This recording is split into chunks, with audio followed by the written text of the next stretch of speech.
Good evening, Bills Mafia and NFL fans alike. Welcome to Buffalo Late Night. I am your host, Thomas DeLoss. You can find me at the Thomas DeLoss. Tonight, we have part two of our 53-man roster projection for the Bills defense. If you were here with us 2 weeks ago, you saw us break down the offense. With us tonight, we have Kevin Massar of Cover One and the Going Deep podcast, as well as Joe Miller of the Overreaction podcast and the Hump Day Hotline with Jay Spence the King. You also might notice that we are missing one of our cohorts tonight, Greg Thompson. Greg's currently chilling on a beach somewhere, but I was able to get his projections down, so we get to those. Gentlemen, good evening. What's going on? By the way, I apologize. Last night on my show, I think I pronounced your last name wrong, so my fault. It's okay.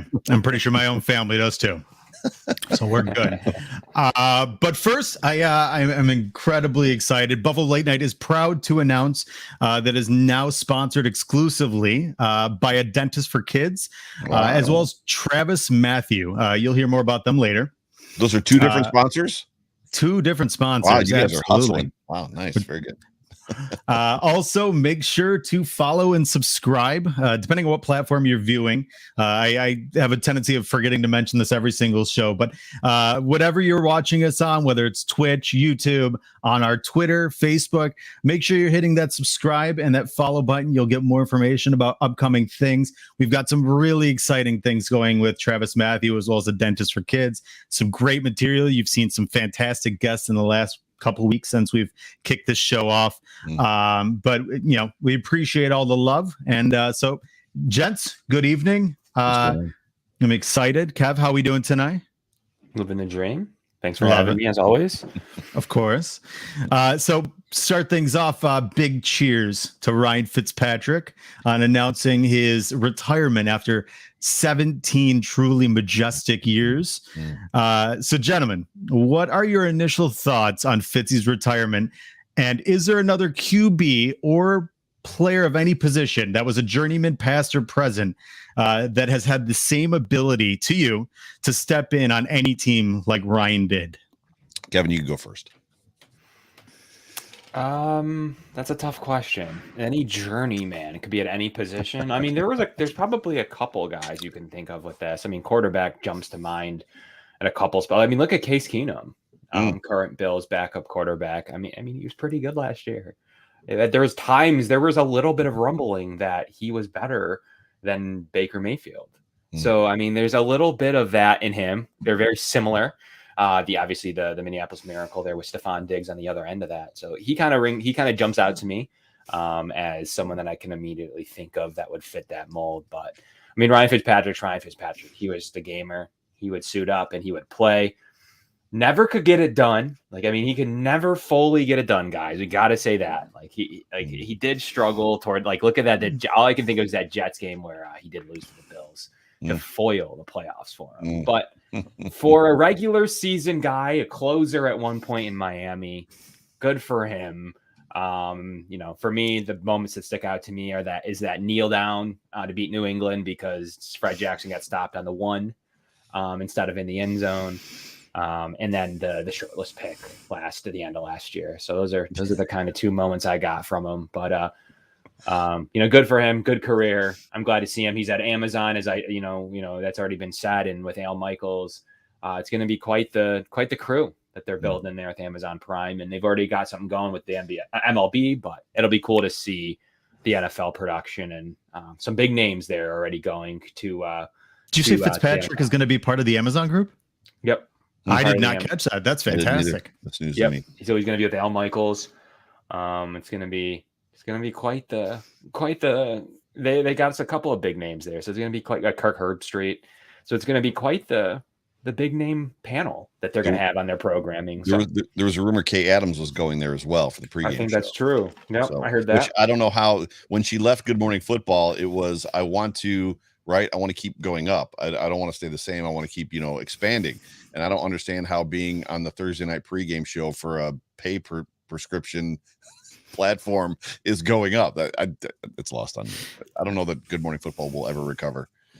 from losing. It's all Nate about the Burleson money, and right? Yeah, She got the probably pay bump. maybe, but she's definitely not getting more exposure. For me, Ryan Fitzpatrick is a legend. I mean, it's and I don't necessarily mean a legend like you think Peyton Manning is a legend. He's a legend in the sense of he's one of us. He's just a normal, everyday Harvard dude Absolutely. that likes to play backyard football, and for some reason, it works until it doesn't. Specifically to the point that Kevin was making about that game against the Jets. You know, Fitzy's going to do Fitzy things. I mean, it's Fitz tragic for a reason, but it's also Fitz magic. There's a lot of greats. There's a lot of bads. I don't know how you can not love the guy. I mean, it seems like every fan base that he's played for the most part, has, enjoyed his time here. Even at the point where they ran him out of town, there's still a love affair with Ryan Fitzpatrick a little bit. And then he also does things that nobody else in the NFL has ever done, which is go to another team's football game and take his shirt off with the fans. I mean, that hasn't happened that I know of since who was the punter that the Bills had that they cut for Corey Bojorquez. His name is just completely escaping me. So like week one, they cut him before week one. Colton They brought in Corey Bojorquez. Colton Schmidt. Oh, Colton Schmidt was like in the parking lot tailgating with the fans because he didn't have any place to go that Sunday. Like, it's just, you just don't hear that kind of stuff. As far as comparing him, I don't know that you can. I don't know that there's even a fair line to compare, primarily just because of the amount of teams that he played for, how often he was that he was asked to be put into service. Case Keenum is a great example. Case Keenum's probably better than Ryan Fitzpatrick. I mean, Case has found success pretty much every place he's gone as a backup. So, yeah, I don't know. It's the NFL will not be better with Fitzy gone. Like the NFL is a little bit better when Fitzy's playing. So that's just my thought.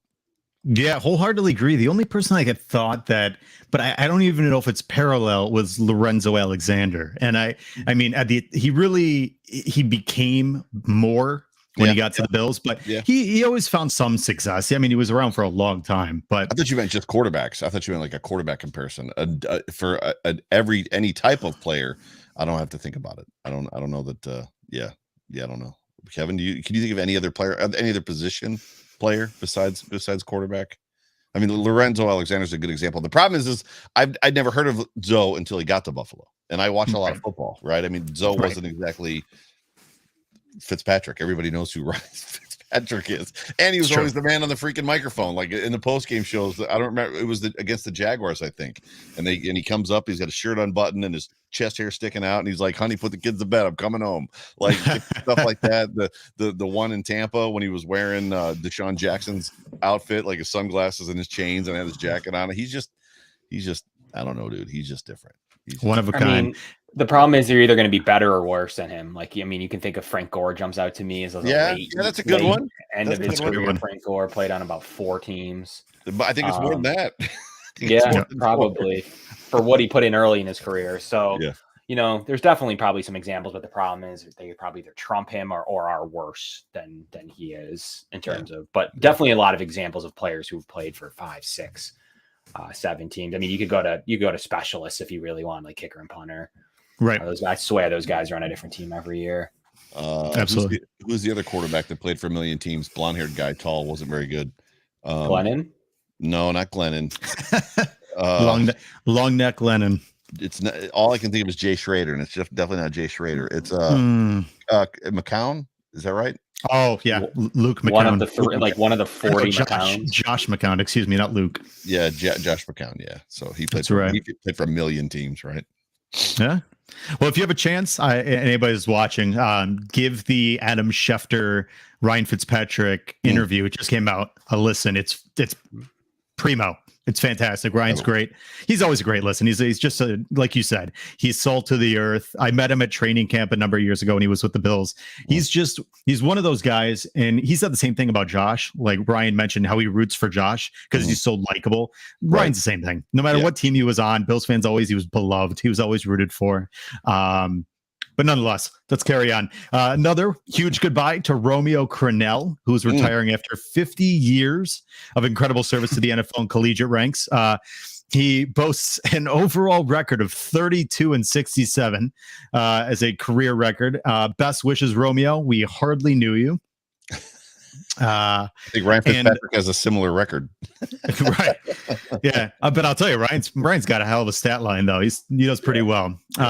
So last thing before we get into the meat and potatoes of tonight, there was some big news today with Deshaun Watson. A 24th lawsuit has been filed.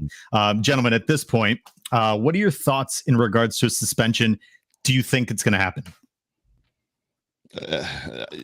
I mean, the NFL is the NFL, right? So, I mean, guys have been banned from the NFL for life for marijuana. Meanwhile, this dude has sexually assaulted 24 women. It was 22, and they were. I mean, I don't who the hell knows, dude. Like, and the fact that there's people out there defending him, claiming that these women are all money grabbers, is just even worse. I don't know if you saw the original. So the 23rd woman is the woman that did the interview and talked about basically what he did and how he did it, and the spa that she worked for, and how the owner was setting her up to do this, and he was all kinds of stuff like that. And when you hear her account, I just don't know how anybody can even be. Yeah, it's pretty. It's cringy for sure. And I legit don't understand how there wasn't a criminal case. If this was one of the three of us, we'd be in prison. But Robert Kraft got off too. So, yeah. And I don't. Who knows, bro? It's unbelievable. I'll say this. I think he'll get suspended. Yeah. I do think he'll get suspended. I think they have. I mean, at this point, after they suspended Calvin Ridley for a year for betting on football, if they don't suspend him for a year, you're telling women and fans alike, but women primarily, that betting on NFL is worse than sexual assault of any degree. But it's even the way that it happens. A report comes out that Calvin Ridley has been betting on football. They don't say, there's no context to it. Suspended for a year. Right. This Deshaun Watson thing has been going on for 2 years, and it's not over. And he's not suspended. He didn't get suspended last year. Like, he could have played at any point last year. He's not yet suspended for this. Like, dude, I don't get it, bro. I don't get it. Yep, totally agree. Yeah, I'm banking on the NFL doing the wrong thing just because they primarily do. But I'm hoping for the sanity of NFL fans and women that are huge fans of football, and that base is growing exponentially, that they do the right thing, because they're going to ostracize a lot of people. But let's get into this. Let's break down the 53-man roster. Like I said, we did do the offense 2 weeks ago. Joe, by the way, how was your vacation? It was great. It was fantastic. We spent some time on the beach, and I'm a redhead, so I'm not a huge beach fan, but my daughters and my wife are. So I, have learned to like it. But we had a great time. Great time away. So yeah, how was your guys' holiday, your Memorial Day? You actually had a show, if I'm not mistaken, right? Yes, I did. Yeah. We actually were able to do. It was amazing. We had Anita Bush and Brandon Jones on the show. Brandon Jones is the principal of Craig Hill School here in Rochester, and Anita Bush was the founder of the Victims First and the co-founder of the National Compassion Fund, which is the one that came in and helped out Tops Friendly Markets for the huge $2 million fund directly to the victims' families. Yeah, incredible stuff. And anybody that's watching tonight on any of the platforms, if you have a chance, go back. You can watch the recording of that. I highly suggest it. Really, really important, pertinent information. And just it's stuff that you need to hear. Stuff from two people that have firsthand accounts on things that I'm not sure I'll ever understand fully. I can sympathize and empathize and give all the love, but those two, yeah, they were amazing. So yeah, thanks, Joe. I appreciate you asking about it. Yep. Very cool. Okay. So first things first, I want to speak on the Dentist for Kids. Dentist for Kids, one of our new sponsors. Dentist for Kids offers individual dental treatment for kids of all ages, but providing a fun, relaxed, and encouraging environment. Dr. Zach's goal is to help your child build confidence in their smile and with their overall dental health. Dentist for Kids is currently accepting new patients, and they participate with most major insurances. If you visit Dr. Zach, mention Buffalo Late Night for $25 off your choice of a custom whitening kit or an electric toothbrush. Call today to set up an appointment with Dr. Zach and his team, 585-538-7230. Okay, gentlemen. So, Joe, get us started. We were on offense last week. Let's kick it off with the defensive ends. The defensive ends, the right side or the left side? No, that's just a joke. It's I did a pretty, and I don't know how long you were tuned in for last night on my show, but I broke down a lot of, and I was more ramping on, or I should say, going off on just the rotation thing, but the swap out of the guys, the Bills actually letting 7 guys go, bringing around 6 guys, new guys in, 5 to 6 new guys in, has been interesting to me. And I don't know that this is anything outside of the obvious characters. When I look at this crew, Greg Rousseau is going to get every opportunity to play. AJ Epinesa is going to get every opportunity to play. Shaq Lawson. What is there? What, I don't know what depth chart you guys are looking at. The Bills don't have one, but for some reason everybody has Von Miller as a linebacker, and I don't think Von Miller is. Do you see him? I guess we should start there. Is he going to be slotted as a linebacker, or is he going to be slotted as an end? No, he's a right defensive end. Yeah, right. Yeah, he's definitely a defensive end. So I mean, when you put that in play and you talk about how many guys they're going to carry from an end standpoint, I mean, Greg Rousseau, AJ Epinesa, Lawson, Basham, and Miller is 5 right there, right? Yeah, it's a lock. That's a lock. 5. That's your 5, and they've got a couple rookies in there. They've got a couple guys from, obviously, yeah. I don't know where you go from there. I mean, those are unless one of those guys is scratched and you're bringing somebody else up, it's those 5. Yeah, the only question, and I mentioned this last time with Greg, is Epinesa, and I think it's all dependent on how they feel truly about him. I think I think you could see it with Moss. I think you could see those guys as potential trade candidates. Maybe, there's another coach that had a high grade on him coming out of college and still thinks there's potential out there. Maybe Brandon Beane's not as confident. Then you could see him use him as, bait either before training camp ends. I know Brandon Beane typically likes to be the type of guy that gives an opportunity to let these guys have a chance to latch on. So I don't know if he'd do it earlier in training camp or later. But that's the only thing I could say is the others, I don't think Basham's going anywhere. Obviously, Rousseau's not going anywhere. And then Lawson and Von Miller are pretty much locks at that point.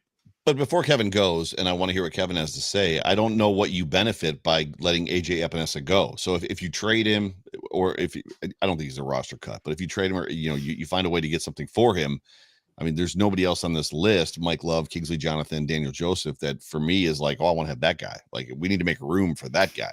At least with Moss in that experiment and that conversation, you're wanting to give, Cook, probably some more touches. I don't know. Kevin, what do you think? So the idea behind trading Epinesa, I don't see it this year. Definitely would be something to consider next year. They probably want to see who can win that young rookie / they're barely not a rookie battle between Basham and I mean, he wasn't playing much last year. He played in the playoffs, kind of cleaned up against New England at the second half of that game. Did a little bit in the playoffs, but ultimately they want to see who develops into the third defensive end out of that unit. So I think that it's possible that he's worth more to the Bills than he is a 4th round pick. So I do believe that they would roster him, but the conceivable notion would be that you would need not to save. You would probably have someone like Mike Love and or the winner of the rookie undrafted free agents on the practice squad, and you would roll 4. And the idea there is you might go 5 and keep an Eli Ankou. You might do something like that, or free up a roster spot for that receiver room that we've talked about last time, or others, especially now with Tavon Austin, that we, obviously was added to the roster, and they might have some plans for that. But outside of that, that would be why you would do that. I don't think it would be for a defensive end for a defensive end. It would be for 4. You're going to go 4 DNs because they're pretty solid. You're going to roll in a 5th defensive tackle, or you're going to go with another receiver or another position in general on the roster. But I don't necessarily see it. I have those 5 as locks. I've heard from Shaq himself on this, as we kind of reported earlier late in the offseason that he was going to come back to Buffalo. And he actually failed the physical late in the season. And the Bills said, get healthy, and we'll sign you, which ended up happening. And based on him, he's told us that the Bills have some heavy plans for him in rotation. He wanted to come back here. He took a vet minimum deal. So the reason also he thought he would get more money than $1 million. So it's going to be interesting. He is going to bump up his stock, and by all accounts, he is thinking he is close to the third, if not the fourth defensive end. He is not looking at being a scratch on game day. I do believe that if they scratch someone, it will be the loser between Boogie Basham and AJ Epinesa. I like what you said about them rolling with 4, right? If Epinesa was gonna go, because I was on my show last night, I was talking about the fact that Tim Settle is kind of is one of those guys that can play across, all 4 positions as well, and has in the NFL and has had some success. So going in with an extra DT, Tim Settle being a guy that you can throw out there for a mismatch. Fina talks a lot, just about in preparation for an offensive lineman, you study the guy that you're going to be across, and even if it's going to be a rotational thing, 1 or 2 guys. And then when they toss a defensive tackle in front of you, or vice versa, if you're an interior offensive lineman, they throw an end in there, it very much is like, I don't know this guy. Like, I didn't study this guy. So there's some opportunity there. I agree with you. I just can't see them moving on from Epinesa. But I think we're all in agreement that those 5 are, the 5 are the lock, right? So, and they really do like Eli Ankou. So if they had to make a roster spot, they could do something like that. For sure. So. He played a lot at the end of the season last year. Yeah, and I think Shaq Lawson's spot, like you said, getting some meaningful role. I think after last year, with what happened with the Colts game just getting gashed, against the Titans game getting gashed, I think the writing on the wall of being really deficient against the run was something they wanted to shore up. Shaq's calling card is run defense, setting the edge. So I think obviously he's got a role to play. Tim Settle, Daquan Jones, huge pieces and why they were brought in. Sean McDermott says himself, availability is the best ability. Right. And, these guys are all guys that can stay on the field and really, do a job. Greg Thompson, he has same thing. Those 5 is a lock. Yeah, for sure. Yeah. So let's move into the defensive tackles. I'm fairly confident we're probably all in agreement there as well. Yeah, the defense isn't going to be difficult for the most part. So right. Kevin, you go first, unless you want to go first, Tom. Well, one thing I just want to say to the people in the chat, welcome. Let's talk 716 Sports. I saw you pop in, and Dave King, who is a regular now, he's coming on every single show so far. He was even there last week with our special talk. Guys, welcome. Oh, very cool. Very cool. Yeah, like you guys said, I think it's Ed Oliver, Daquan Jones, Tim Settle, Jordan Phillips. I think that's pretty easy. The one I did have, Eli Ankou, I think I wouldn't be surprised. I mean, he's only 27 years old, and he graded out better than Starr last year. He played fairly consistently. I mean, he's not going to beat the brakes off anybody, but I think the one thing that they like, especially, and Joe, I saw you last night. I tend to agree while I was sitting in the hot tub, by the way, watching your show. That sounded weirder when it came out of my mouth than what I meant to. Needless to say, my voice does funny things to people. That's all I can tell you. I watched last night, and your topic about rotating the defense. I tend to agree. I know Von Miller, he mentioned wanting to play a lot. So I'm interested to see how that shakes out. But I think the usage of Eli Ankou, and Kevin, I know you mentioned, I think he has a role. And I wouldn't be surprised to see him. And the other one's Brandon Bryant. I don't have Brandon Bryant on here. I don't know if they could slip him on the practice squad, but I don't think he's making the 53, but he's another one that I think they're going to look hard at. Yeah. I don't know that I can practice squad. Yeah, I don't know that I can disagree with what you're saying. I think for me, the story is not necessarily who's staying on this roster. The story to me about this defensive line is literally, are they going to find more? Are they going to be better with these guys than they were with the last guys? And I said it last night again that Jordan Phillips and Shaq Lawson really aren't even the story as far as for this defensive line. Like, they're guys that are coming back, which is great. We lost our host. These are guys that are coming back, which is great. But at the end of the day, this defensive line this year is about Daquan Jones and about Tim Settle. What effect are they going to have? What energy, is Jordan going to bring? But I'm interested to see what this does for next year. And by next year, I mean the rotating. So Kevin, if you didn't catch it, I was just basically harping on the fact that this rotating of 48% guys, 52%, stuff like that just didn't seem to work, not only this year, but in 2021, 2020. And it's a luxury that I'm not sure the Bills are going to be able to afford next year with obviously Dawson Knox coming up and Tremaine Edmonds coming up and Jordan Poyer, a potential deal being out there. It'll be interesting for me to see if with Von Miller, we'll just say demanding more snaps, because I get it. If you guys have played sports, the reality is you can't get into a rhythm of a game playing 45% of the time. I don't care what sport it is.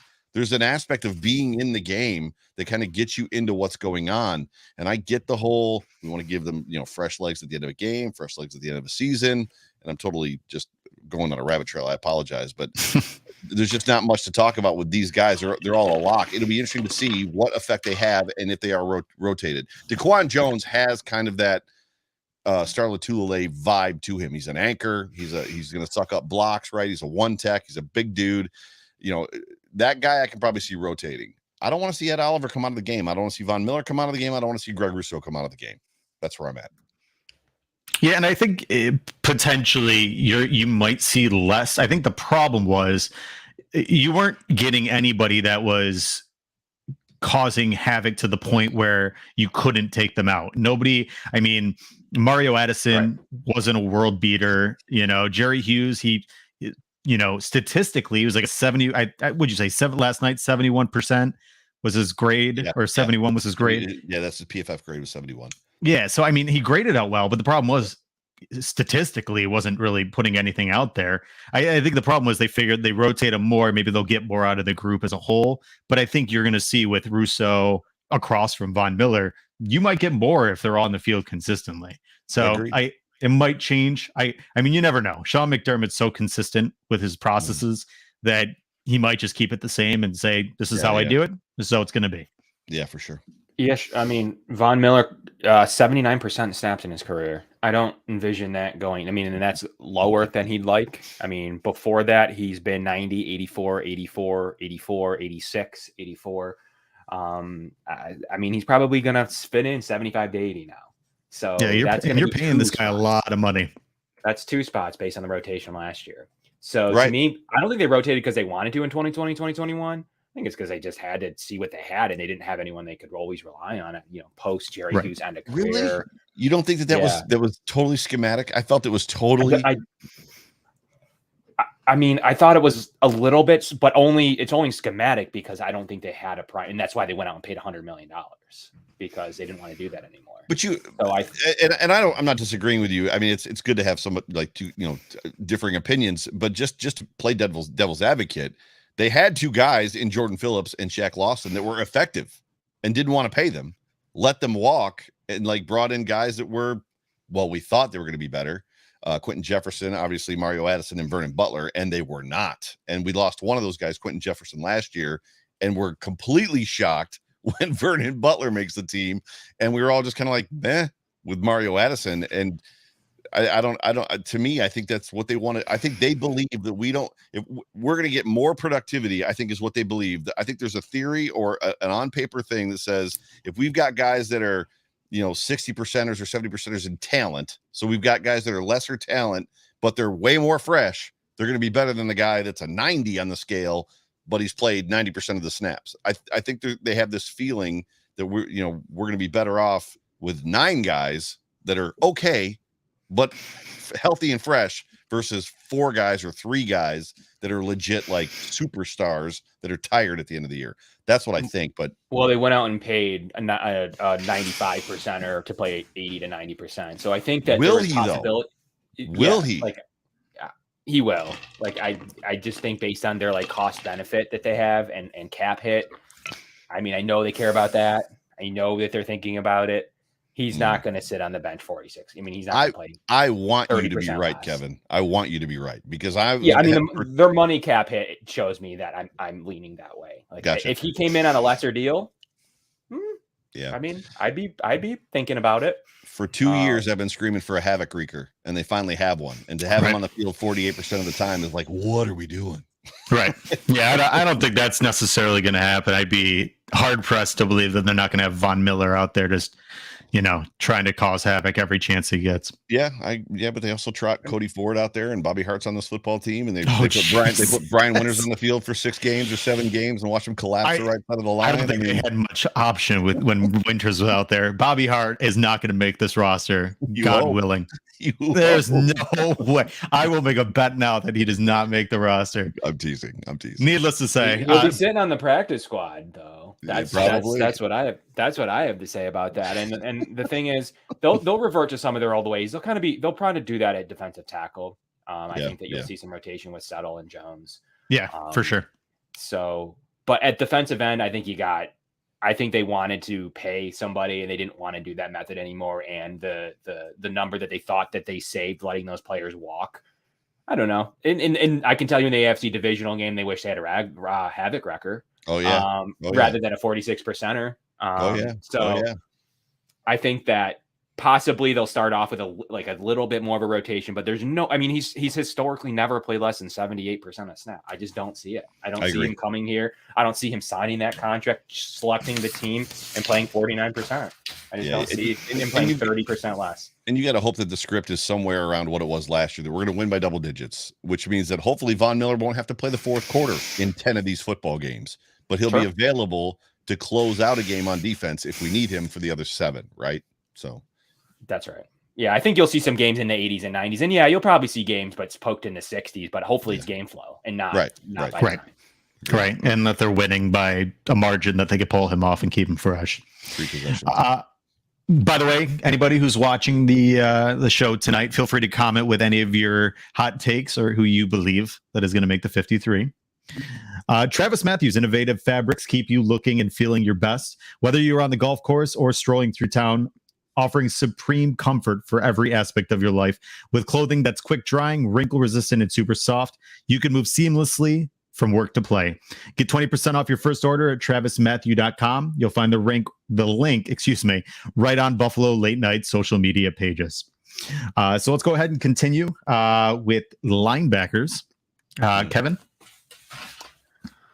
Linebacker's a pretty easy one for me. So unlike D-line, in terms of snap counts we were just talking about, they don't rotate. So they don't rotate linebackers. They don't rotate DBs.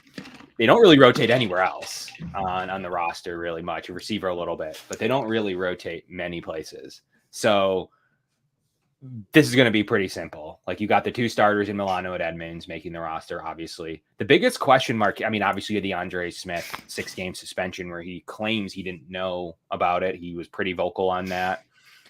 Did he have a trainer that didn't know? You got to control what you put in your body, but at the same time, 6 games, I don't know. That seems like a lot. As a first, especially when there's a guy out there that sexually assaulted 24 women that has a $258 million guaranteed contract. Yeah, I mean, for whatever this performance enhancing drug is, that he get dinged 6 games off the bat. I mean, that's a pretty hardy suspension. I'm sorry. I mean, Deshaun Watson should be suspended for 2 years, right? I mean, he will be. If Ray Rice was banished from the NFL for beating his wife, ex-girlfriend, right, Deshaun Watson should be gone, bar none. Which, by the way, with Andre Smith, I'm kind of glad he's suspended because I was hate staring at that number 9 jersey for a linebacker. It really irked me. Sorry, Kevin. We're just totally no, that's fair. I don't hate the number. But then actually, I know he was talking to Greg actually about that. Maybe it was Charles Dodson tweeting at Greg about it being a fair. Tom Set got chirped by Dodson. Yeah, I didn't see it because somebody asked Greg what he thought of the suspension. Greg then said, "They're fine, like they'll survive." And Terrell Dodson did not like that comment. That they were fine without Andre Smith because he's like a core special teamer. Oh yeah. And Greg was like, well, he plays less defense than Jake Kumaro plays offense. Like, yeah. So I think the team's fine, especially now with bringing in Terrell Bernard. So then back to the backups now. Terrell Bernard, I do believe with the Smith suspension, Dodson's on the roster. It's probably good for him, honestly. It was probably, I mean, for his career, I mean, it wasn't the worst news in the world. So that's funny. But I like Spector a lot. I mean, I do believe that they drafted him for a reason. I think he's got a path to the roster now with the news of the suspension. He's done it at a high level in Clemson. I do believe that, Brandon Beane was pretty excited to add him to the draft, and they do have a position there for him. And obviously you have Tyler Matakevich too on the roster as a special teamer.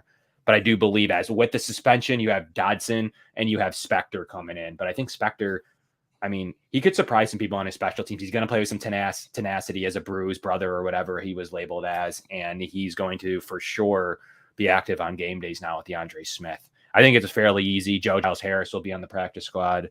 I think it's a fairly easy unit. Markel Lee has played well at times in his career. He had a huge tackle season. Could make a push, but I think it's those 6 for sure. I think it's pretty easy now without Smith. I agree. I think what's interesting, and we talked 2 weeks ago, and I don't remember who it was that said that, we don't really want to see Tyler Matakevich playing. What's interesting about Tyler, I would just throw this in there to go along with everything Kevin said. Tyler, when he played for Pittsburgh, was not good in a 3-4 defense. Every time he's played for the Bills in this nickel 4-2, whether it was in preseason or cleanup duty or whatever, he's been effective in games that have gotten away. Like, he has been effective on the football field. And I'm not necessarily at this point completely afraid to have him on the football field if it's an emergency or if something comes up. I'm not saying that I want him to be the starter, but everything Kevin said, and they've got guys in there that can be rotational or can get in if they need to, that can play. So I'm right where Kevin was. Yeah, I agree. The nice thing is the Bills have built it so that the drop off isn't significant anymore. Right. For years and years, when you're a Bills fan, you'd go. They almost. I don't remember which group it was, but they did the best linebackers of the drought era, and the third was Angelo Crowell, which is ridiculous. And I did nothing against Angelo Crowell because he had a good career that was ended because of injury, but starting drought linebacker, huh? Right. Yeah. The fact that he was the third is pretty telling behind, Fletcher and Spikes. But yeah, the drop off isn't bad. Honestly, Tyrel Dodson is not anything to scoff at. I think he plays significantly well when he's come in. When Milano's been out, he's done nicely.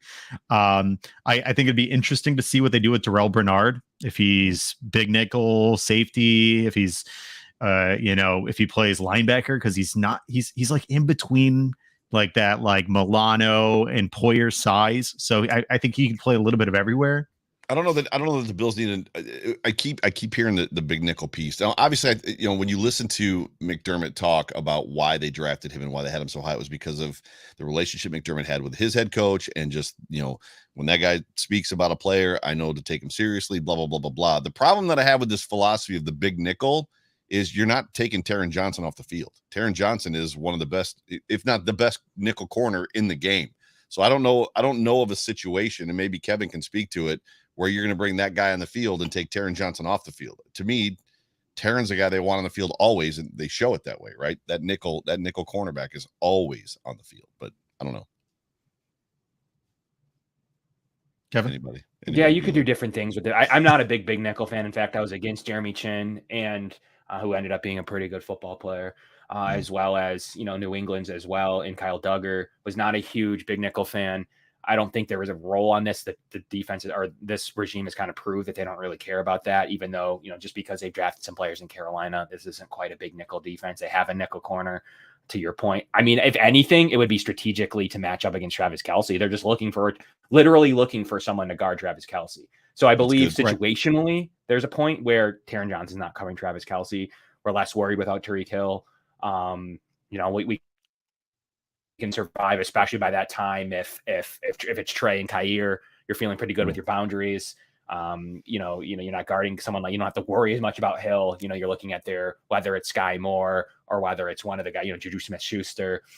I think to me, it's a direct someone that you could bring in to absolutely be good in coverage and do something different. So I think that's what they'd be looking for. You'd have to take somebody off the field that would most likely be Taron Johnson, but if Mahomes is going to beat you anyways, and that's not a game you feel confident, and you just keep your best 2 pass rushers on, you could pull a defensive tackle off the field too. So they could do different things to get a third. Some teams play base with 3 linebackers. There is conceivable defenses that could get him on the field as a big nickel, big dime, thick dime, whatever you want to call it, and the ability to have Taron Johnson on the field with him. Could take out a boundary corner if you needed to. You could take out a defensive tackle. You could even take out Edmonds if you needed. You could do whatever you needed to do to kind of squeeze into defense to see what you can do to prevent against Travis Kelce. But that's the Terrell Bernard. He's a will. I mean, he's Matt Milano's backup. He's playing 100% of the snaps if Milano goes down.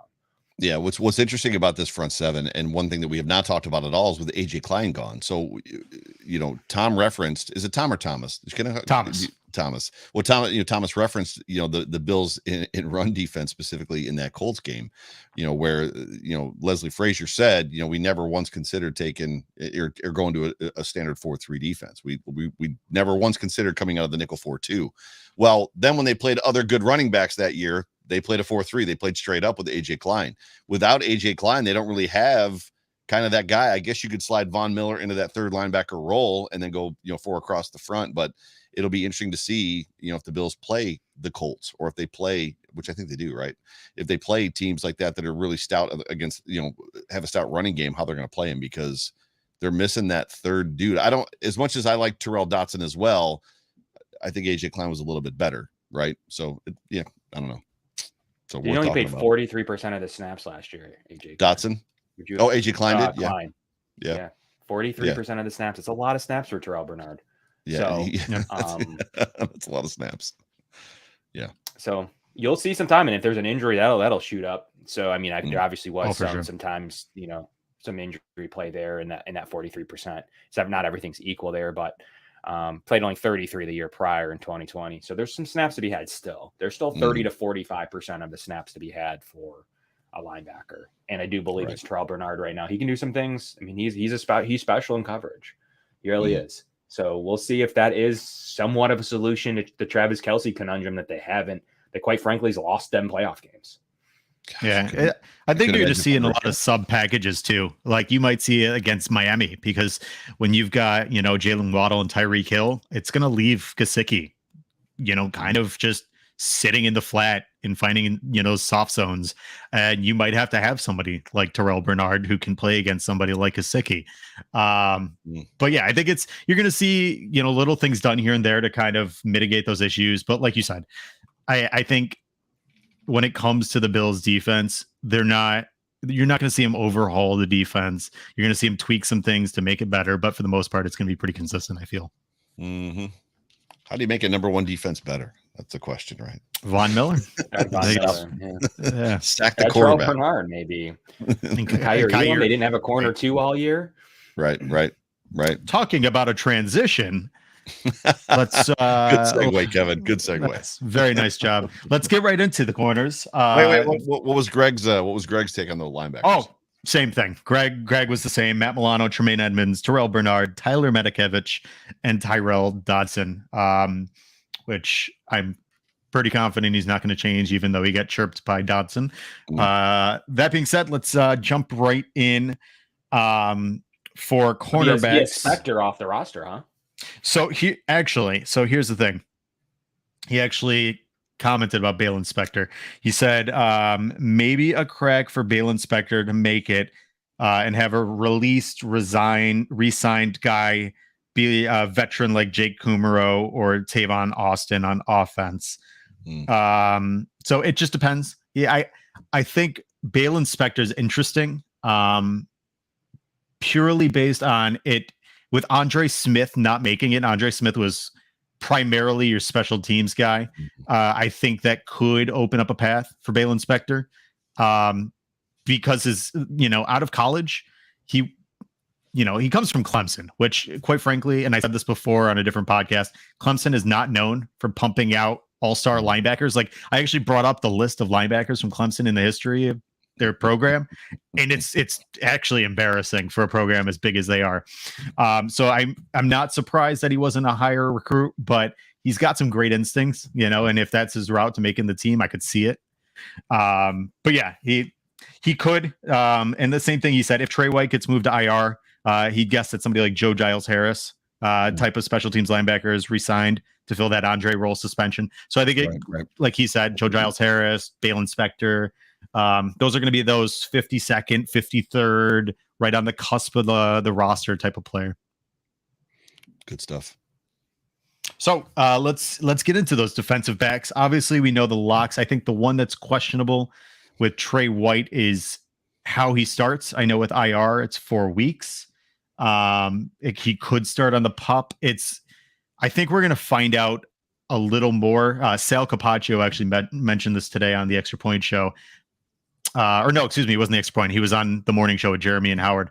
He was saying how they don't really have any true information as to where Trey is right now, and we'll probably won't find out until the beginning of training camp in a few weeks. Yep, he's on schedule. Is all they keep saying is that he's on schedule. No, this is the one area where it starts to get a little bit crowded rather, a little bit crowded. I look at Nick McLeod's last name and it said clouded. That's funny. It's Nick McLeoded. It's Nick McLeoded. This is where it gets a little bit crowded when you're talking about guys that have kind of been on this team, right, for a couple of years, guys we've seen play. Dane Jackson, obviously Cam Lewis, Saran Neal, because you've got the locked in dudes. You've got the number 1 draft pick in Kaiir Elam. It's going to be interesting to see how it kind of. I don't think the Bills are going to part ways necessarily with Dane Jackson. One of these guys is going to start. As much as we may have talked about it 2 weeks ago, I don't know that Tre'Davious is coming back in the first month of this season, if not the first 2 months. So you can kind of remove him temporarily, right? Put him on IR, but it's one of these guys is going to not have a job this year, or they're going to end up on a practice squad, right? So I don't even know if I'm throwing darts. It's and I hate to say it because Cam Lewis is a super nice guy, but to me the guy that's kind of on that it's Nick McLeod and Cam. Are you guys in agreement with that? It's kind of like the bubble dudes. It's tough. So I think it's going to come down to a couple things. Cam Lewis is apparently impressed the coaching staff a lot, and he did really well coming in last year. I think Christian Benford is going to be the one I think that's where Cam Lewis is going to be going toe to toe with. I don't know how you feel, Kevin, but I don't know, man. It's tough to see Cam Lewis not on the roster because I feel like if you put him on the practice squad, he's gone. I don't think you can stash him. It's possible. I can tell you. So I don't know Cam, but I don't we work out at the same gym, and he, from a stature standpoint, he's not a very big individual. I'll just put it that way. So when I think of who's on this football team for, if there's not a prototype, but if there's a body type that they want, Cam doesn't fit as well. I guess is what I would say. But that doesn't mean anything at the end of the day, right? If he outplays somebody, if he outplays Dane Jackson, he's going to make the football team. But yeah, so. Kev, what are your thoughts? I think so. If you break it into safeties, right, I think you got to lock 4. I think it's really easy between the 4 safeties. I don't think there's any movement there at all. I think Josh Thomas is a lock for the practice squad. I think you have Hamlin, and who's been said to even being really competing with Johnson for the 3rd safety spot. And you got the obvious 2 starters. Does that get dicey with players' contract? I don't know. I don't know if that gets dicey. I don't know if they have to test the market at all to see what to do with that. It's something to keep an eye on at that safety spot. I mean, it's a lock in terms of if players signed, but pretty adamant on being paid. And will the Bills oblige? I mean, they can't do it every year with every player. Just because you played good, you have to honor your contract at some point. You really do. And it isn't, I understand it's not just toward Jordan Poyer, it's for the entire roster. Like at some point, beside Josh Allen, Stephon Diggs, you got to play. Like if you're not an unrestricted free agent, you got to play your contract out. You agreed on contract. You're not super low paid. You deserve more. So we'll see how that plays out. You took a pay increase last year. So we'll see. To me, it's interesting. Like it's an interesting conundrum to be in for Brandon Beane, who's like, dude, I can't pay you every single year. Like, so we'll see where that goes. I think it's an interesting note at the safety position, but at corner, yeah, I mean, I think that you have obviously the 3 starters. Trey White goes to PUP. I mean, there's still rumblings that he might not see a stint on either position group because both in terms of PUP or IR, because both would limit him to a set amount of games. They lowered PUP down as well on the amount of games you'd have to sit out, which is nice. Good year for that to happen. I don't see more than 3 or 4 games him being out. I was talking about on our podcast that I think he could be ready week 1, but he's dead. I think it's something where they could get him into the game flow. He could play occasionally on certain downs, certain situations, or even just dress as a reserve, some form of that, or even be inactive. But there are some forms to me that I think that there's a conceivable notion that he could be ready in that amount of time. And based on some images and some stills and some things we've seen where he's at in his, if he's wearing a brace at certain times and doing some investigative work, does look like he's on the earlier end of that, which could get him ready around mid to late August. So we'll see what the Bills do with that. It's going to be an interesting thing, but I don't have him sitting out longer than 2 weeks. I like it. So I do think it's conceivable that he'd split time with Dane Jackson, but I have Dane Jackson as of right now making the roster. I have Christian Benford making the roster. They like what he's able to do. He gets his hands on the ball. We'll see what that amounts to in the NFL. But I do believe they were looking for a certain skill set, and that's turnovers. So I think that they might be able to play someone like Christian Benford in certain situations and see what he's able to do. As a Cam Lewis guy myself, covered him at UB. He is a guy they really like. I've heard pretty positive things about him, that they're pretty excited about Cam Lewis. So I do think he has a path to the roster, and this might be where, like, do they need to make moves elsewhere to make sure they have enough corners? But I think if Trey White's ready, it does put a little bit of a crunch on this unit. If he's not ready, I do believe Cam Lewis makes a roster as well with Christian Benford. And I don't have Nick McLeod on the roster. I have him as a priority free agent as well. But at some point, if there is a position group that gets plucked from, corner is usually the one. Look at Nick McLeod got plucked last year. Wild Goose got plucked last year. This is the position group that it happens at. It's not because you think he's a great linebacker. It's not quite as frequent there as it is at the corner spot.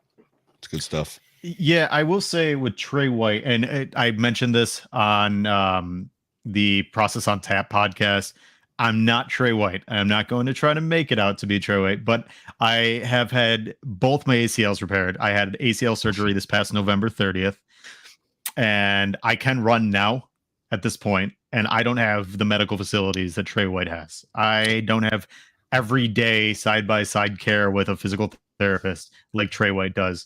And I also don't have the job that Trey White does, though I do walk about 15 miles a day. What I will say is, if there's anybody that can come back, because it's not his second, it is his first, so he doesn't have to do. So like if he had to do a second ACL, it wouldn't be a patella tendon graft. He would have to probably do a cadaver graft, which is a little more suspect. It's more possibility of it re-tearing because it's less quality. That being said, I wouldn't be surprised, like Kevin said, I wouldn't be surprised if he does, or if he is ready to come back September 6th or September 8th, excuse me, just based on the fact of timeline where I pair up, and he had his surgery, I think, a week and a half after mine. And I'm not Trey White by any means. That being said, I think, like you said, I think you're going to see like the O-line and the defensive backs, they might take from one to add to the other. And that's going to be where those questionable battles are going to be, like we talked about last time. You got a guy like Alec Anderson or a guy like Tommy Doyle.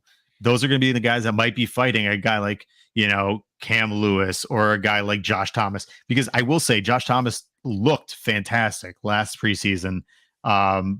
Played very well. I think he's supremely talented for the fact that we kind of got him where we did. But again, I think you're not going to, like you said, you're not going to overtake Damar Hamlin. I wouldn't be surprised if Jordan Poyer does leave, though you would have to trade him at this point. You're not going to cut him, and you'd have to find a good partner with him. You would not be surprised. What, if he gets traded? Yeah. So here's my thing with Jordan Poyer, and the reason I say this, granted Drew Rosenhaus has a great relationship with the Bills. Here's the thing, though. You don't go and get a powerhouse like Drew Rosenhaus if you're just trying to slowly move through this. You're doing it to make a statement. And as much as what it comes down to is one of two things. Does Jordan Poyer want to be on a winner, or does he want to get paid? And if he wants to get paid, I don't know how it's going to happen here. I don't know how you can actually pay him here with Oliver coming up, with Knox coming up, because I don't think you can pay Jordan Poyer, who's 32 years old, or is he going to be 32? I can't remember one or the other. think I don't know how you I can. think he's 30. He's about to be 31. I don't. Yeah, He's 31. He just turned 31. Yeah, that's what it is. Okay. Yeah. So I don't see how you can pay him over somebody like Oliver, who came alive at the second half of last season. How you can pay somebody like Dawson Knox, who surpassed all expectations last season. Yeah. And you're talking about two positions that the last time the Bills had a quality tight end, was it Jay Remersma? Was it Pete Meslars? I was on a program where we ranked the greatest tight ends of all time for the Buffalo Bills. It wasn't a very long list. Right. So how do you let Scott go of a guy Chandler like that? in there. Right. Yeah. Right. That's when you know it's a little light on on the loafers. But I that's not the right terminology. Needless to No, say, it was funny. no. Pretty good. But yeah, I mean, you in the same thing with a quality 3-tech defensive tackle. You don't find those studs like you find in Ed Oliver, and you used huge capital on Ed Oliver with the 8th overall pick. Yeah. So I would be stunned if they walk away, because Brandon Beane, when it comes to this type of thing, even if Poyer was one of his first signings, you're talking about building the team through the middle and up. And I don't think you let those guys go. So I think the only option is, like Kev said, he plays out his contract. Though the one thing I think could happen, which Greg Thompson alluded to last time, was if they have some type of easy triggered bonus that gives Jordan Poyer a little extra money just to kind of appease him for the meantime until they can figure something out. But that's it. But that's the only thing is, like, yeah, I wouldn't be surprised if they have to do something with him, because I mean, Jordan Poyer, here's the thing. It's not like Micah Hyde's it seems like a pretty even keel, pretty amicable type of person. Jordan Poyer is very vocal, as is his counterpart and his wife, Rachel Bush. And so you're not just talking about somebody that's kind of meek and doesn't talk a lot. You're talking about two people that are very, like, almost Cole Beasley type of talk. So if there's going to be somebody that's going to come out and be vocal about their displeasure in a situation, it's those two. So I'm pretty confident that he's not going anywhere this year. So whether or not he makes it, and gets re-signed and is re-upped, I don't know. I'm pretty confident he's going to be at OTAs as well. So take that for what it's worth. I can't see them trading Jordan Poyer, especially with 1 year left on his contract. I just can't. I would be. I mean, he doesn't have. He's 31. He doesn't have the option to sit out and miss about roughly $7 million this year. He's got a $5.6 million base salary. He's got an $876,000 roster bonus, $200,000 workout bonus. He's already putting on the line there, and a $500,000 miscellaneous bonus. Probably some type of. I don't know if that's likely or unlikely to be earned, but I would assume it's likely to be earned in his per game active roster bonus. So he's putting aside. I got him putting aside about $8 million, 7.5 on the line. Can he do that at 31 to try to chase 11 million? It's conceivable. It's possible, but I don't know. I don't know. That's a best investment. Do you think he's going after 11, or do you think he's going after high? I mean, it's got to be. He's either going for Harrison value Phillips money. 11. His value is $11 million per unbiased places. Like, I mean, Adrian Phillips, 3 for 12 in terms of 312 per year. Was a little younger, signed in his 20s. You had Jimmy Ward, 3 for 28, signed in his 20s. You had Tyrann Mathieu, 3 for 28, signed in his 20s.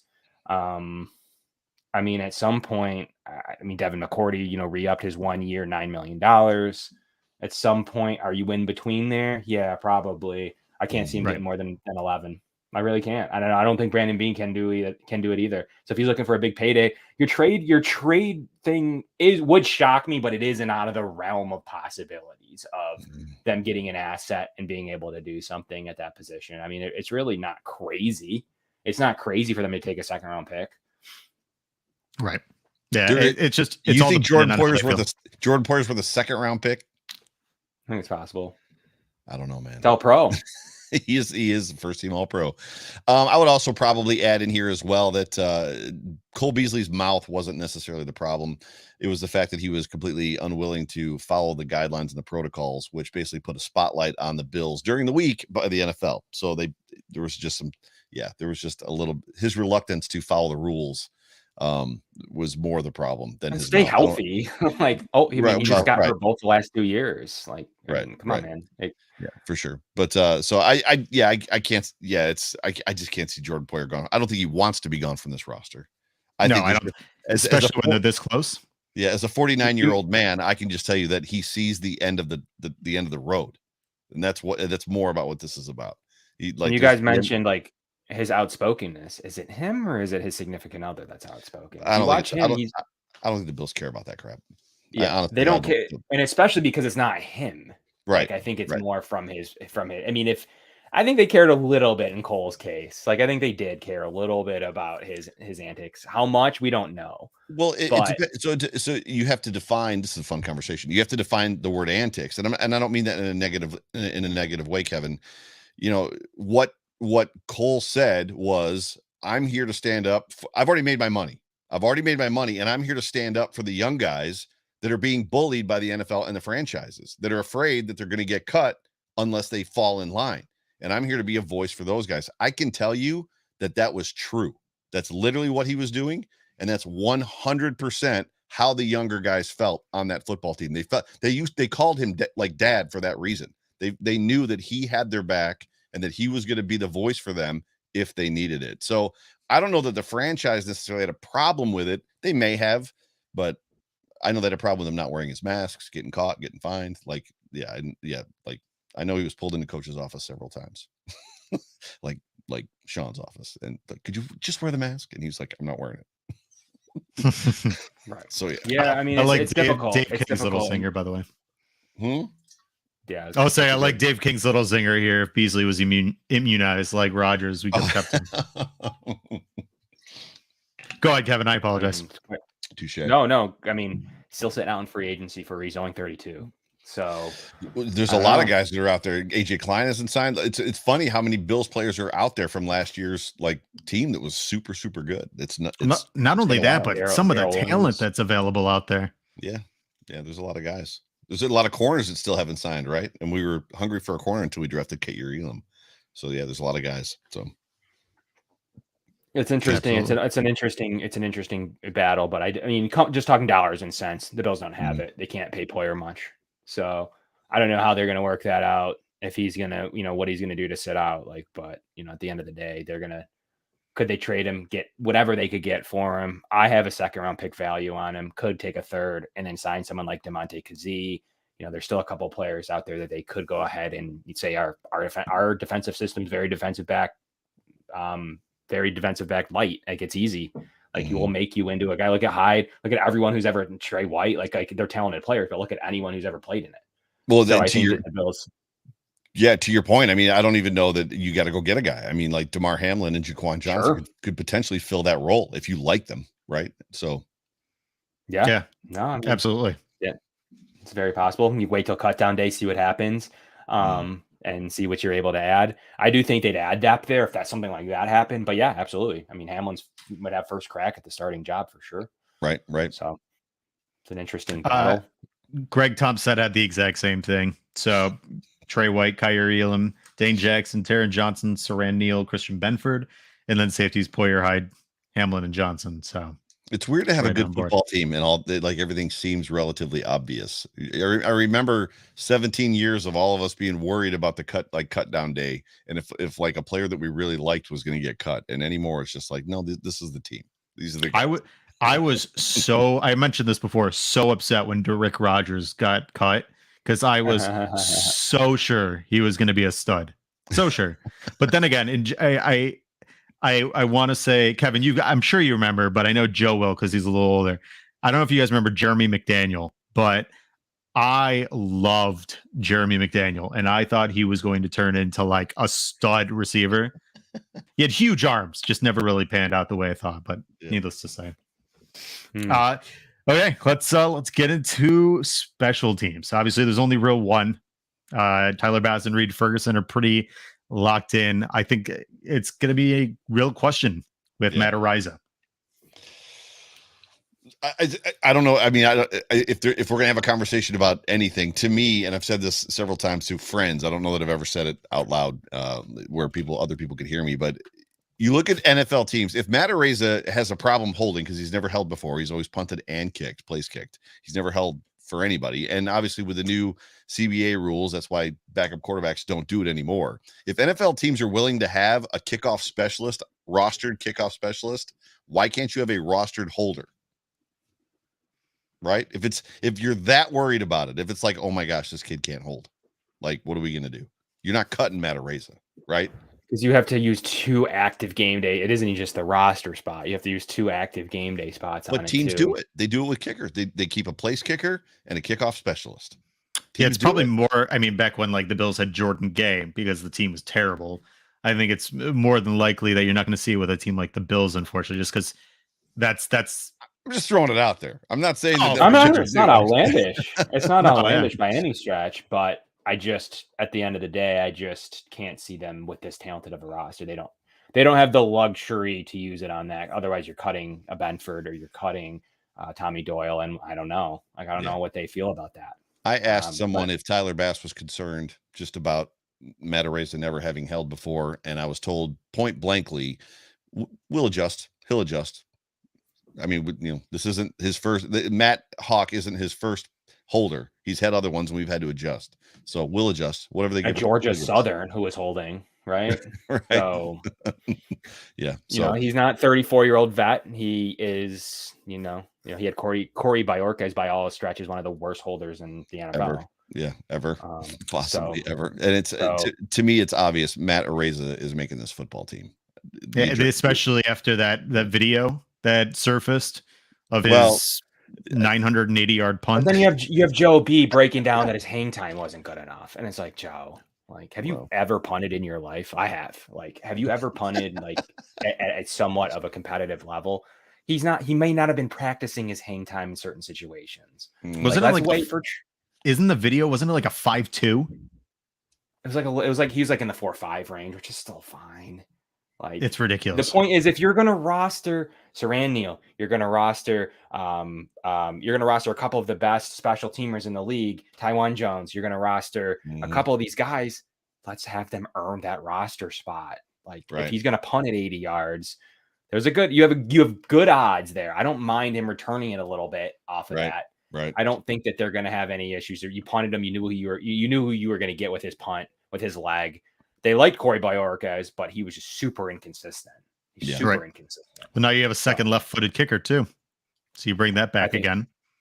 Yeah, and it's hard to catch the ball off of his foot. It's going to roll more times than it's not, and you're going to see those 70-yard punts because of how hard it is to catch. The spin is like this. Bajorquez, Hawk, and Araiza are all left-footed, if I'm not mistaken, aren't they? I don't know about Hawk. I'm not entirely sure. As well, is he not? I'm gonna look. I think he kicks with his heel, to be honest with you, but that's just me. The shin. No. Not super impressed with Matt Hawk. He's probably an incredibly nice guy, which is terrible that, like, I always feel that like sentiment talking about football players, like they're just like, I can confirm he's a terribly nice guy, so I can confirm that. Yes. Oh, that's right. You went golfing with him, right? Yeah. Super, super, super nice guy. Dang. Yeah. Well, best of luck finding another job. Because we said Matt Araiza is going to win, so yeah, he probably. I mean, I would love to have my job podcasted about. I don't care. Like, it's left-footed. If you pay me, go ahead, Kevin. Sorry. No, I was just going to say, if you pay me $1.3 or $4 million, podcast about me. Seriously. I think there's a niche for that, podcasting about the average Joe and their job every day. So Corey Bajorquez is left-footed, Matt Hawk left-footed, and Araiza left-footed, all left-footed. So. Yeah, they like to spin off the ball for sure. It's hard. A lot of preference. But Matt Hawk needs to actually kick it further for it to matter. But yeah, like it's incredibly tough to kick the spin or catch the spin off of it. Returners are struggling in general. You put a little bit of a different spin on it, and that's kind of what they're looking forward to. Like, as a right-footed punter myself, it's a little bit smoother. It's a little bit more natural of a catch for a returner. So I think that's the Bills have always kind of bought into that left-footed thing. And so did Bill Belichick drafting a couple left-footed punters. So I think that's kind of where it comes from. So cool. I think he's got a roster spot. I think they're gonna have to deal with the holding. If it gets bad, maybe you entertain at that point. Maybe you got an injury and you can entertain a holding specialist. But you're not, I mean, you're going to give him 8 weeks. If it's really bad by 6, 7, 8 weeks, you might have an injury. You might be able to roster something like that, or cut him if it's that bad. Right. Yeah. Well, gentlemen, we did it. We got through the 53. Not that it was that hard, but we got through unscathed. And Greg Tomset had the same 3. No surprise there. Gentlemen, I appreciate you. I appreciate you coming on 2 times in the last 3 weeks to do this, and 3 times in the last 4 for being on this show so much. I truly do appreciate it. Again, this has been Buffalo Late Night.